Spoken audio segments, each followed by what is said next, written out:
There is a moment in every war where one side does something so precise, so calculated, so ruthless, that the other side realizes the rules they thought they were playing by no longer exist. That moment happened today. The Israeli Air Force struck Qom, not Tehran, not a missile battery in the desert, not a radar installation on the coast. Qom, one of the holiest cities in the entire Islamic world, a city so sacred that the Iranian regime has used its religious weight as a kind of invisible shield for decades, and Israel struck it anyway. But that is not even the part that should stop you cold. Here is the part that should stop you cold. Inside that city, at the exact moment the strike happened, Iran's Assembly of Experts was allegedly in the middle of voting on who would become the next supreme leader of Iran. The single most consequential political decision the Iranian state can make, and Israel, according to its own officials, hit the building while the votes were still being counted. Think about what that requires. Think about what has to be true for that strike to happen at that moment. We will get there. But first, let us establish exactly what just happened and why it changes everything about how this conflict is being fought. The supreme leader of Iran, Ali Khamenei, died in the early phase of this war. That single event, the death of the man who has sat at the apex of the Iranian system for 35 years, triggered a constitutional process that the Islamic Republic has only ever had to execute once before in its entire history. Article 111 of the Iranian Constitution is unambiguous. When the supreme leader dies, the Assembly of Experts must immediately convene, deliberate, and vote on a successor. No delays, no extensions. The Constitution demands it happen immediately. And so the Assembly was convening in Qom.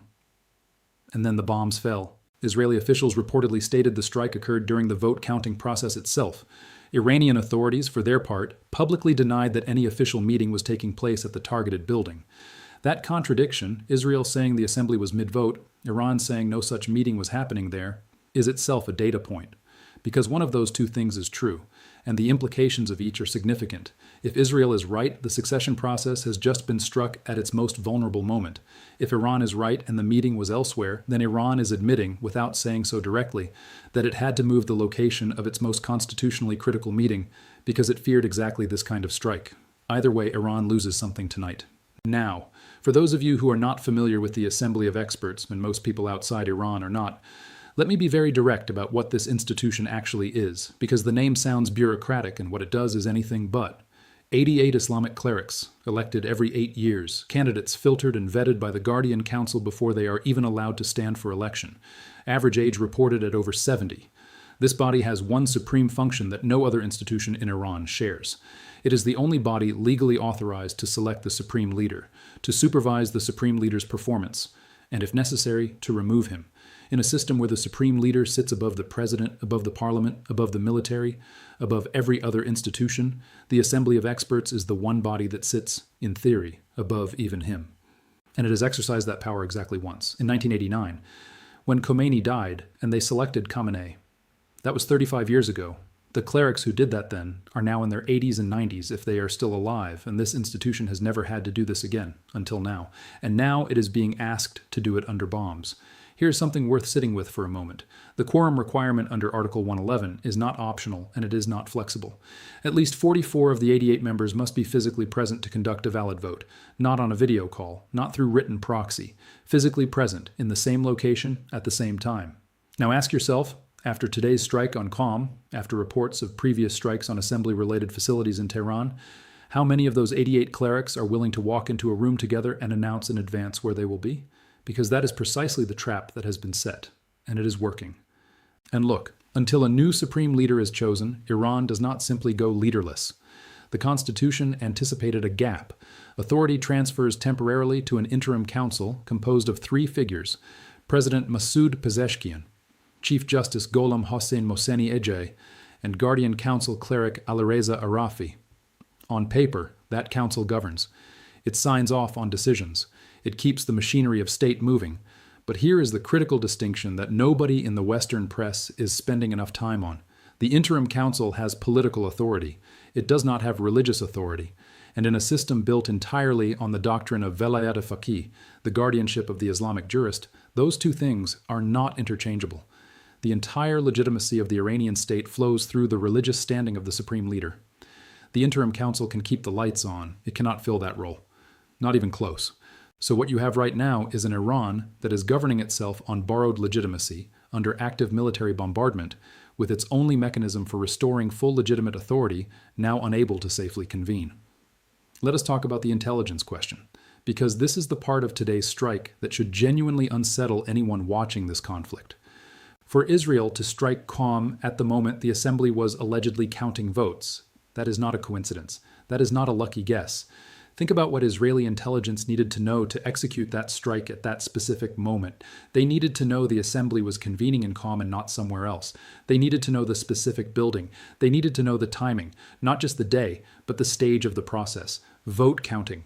The possible sources for that kind of intelligence are limited.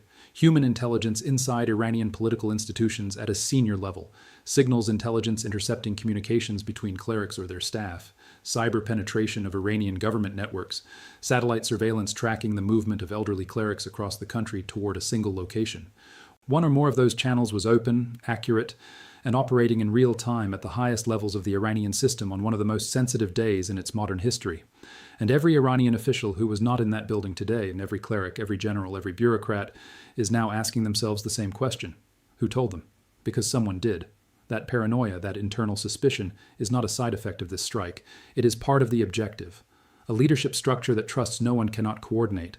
A succession process conducted under the assumption that any communication about the meeting location might be intercepted is a succession process that may never complete.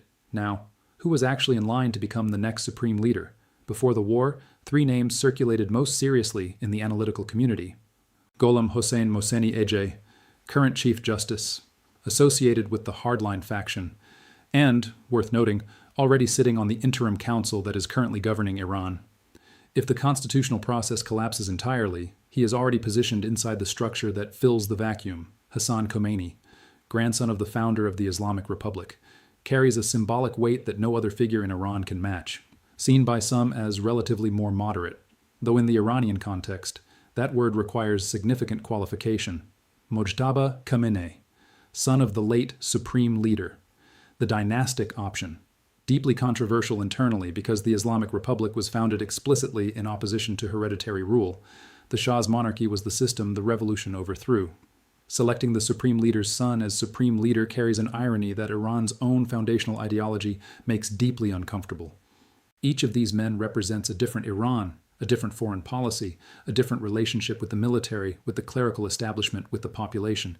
The choice between them matters enormously for what this country looks like in 5 years. But here is the problem. None of them can be selected if 44 clerics cannot safely be in the same room at the same time. And that brings us to the institution that no one wants to say out loud is now the most powerful force in Iran. The Islamic Revolutionary Guard Corps. The IRGC controls military forces that dwarf the conventional army in operational significance. It controls major economic assets. Estimates of its reach into the Iranian economy run into the hundreds of billions of dollars. It has its own intelligence apparatus that operates independently of the state's civilian intelligence structure. Under a functioning supreme leader with full religious and political authority, the IRGC has a clear chain of command. Under an interim council without religious legitimacy, in wartime, with the constitutional succession process disrupted, what happens to that loyalty? The IRGC is not a single unified bloc.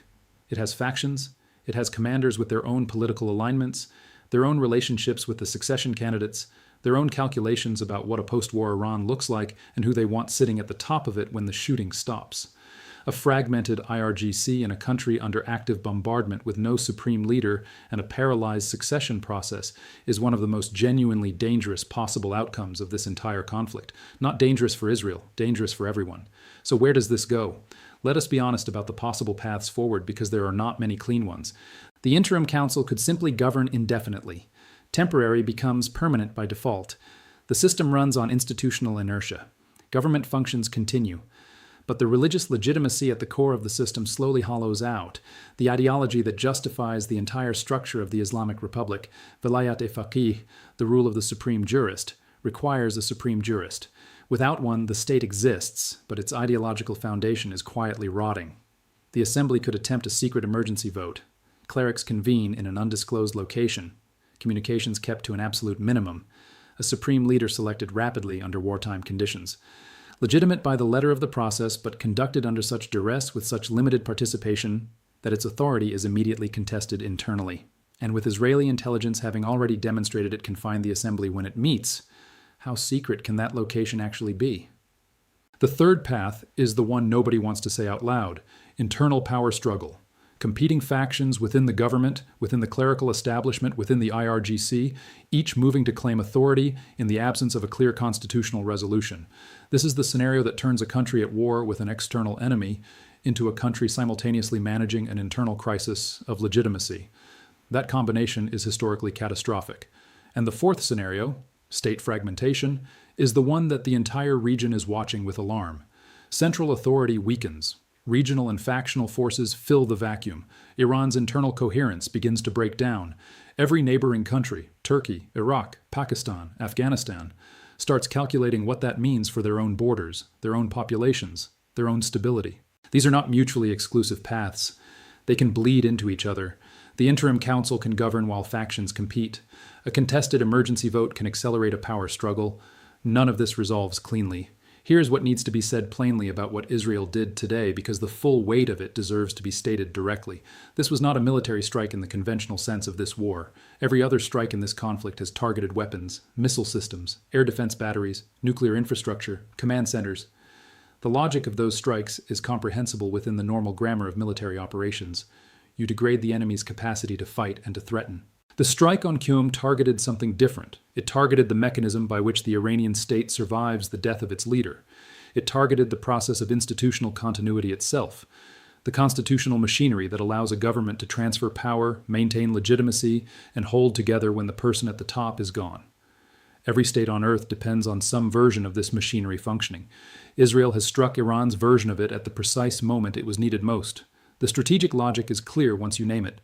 Prevent an orderly transition, force the succession process into chaos, confront whatever leadership does emerge with a system already fractured, institutions already paralyzed, military loyalty already uncertain, and a population already living through bombardment. Do not just degrade Iran's ability to fight this war, degrade Iran's ability to decide who is in charge of fighting it, and the intelligence penetration required to execute this, to know where the assembly was meeting and at what stage of the vote, tells every Iranian official something that no public statement can undo. Someone at or near the highest levels of this process told Israel where to aim. The questions that remain open tonight are not abstract. They are operational and immediate. Were enough assembly members present in that building to have affected the quorum? How many clerics remain alive, uninjured, and willing to attempt a gathering again? Can the interim council hold together under the pressure of wartime decision-making without the religious authority that gives its decisions meaning? How will the IRGC respond? And which factions within it move first? Nobody has those answers right now. The footage is still coming in. The official statements from both sides are still being calibrated. The full picture of what happened inside that building in Qom today will take time to emerge, and some of it may never fully emerge. But what is already clear, what does not require any additional information to understand, is that this conflict crossed a threshold today that it has not crossed before. Israel has moved beyond targeting what Iran can do. It has targeted who Iran will be when this war is over.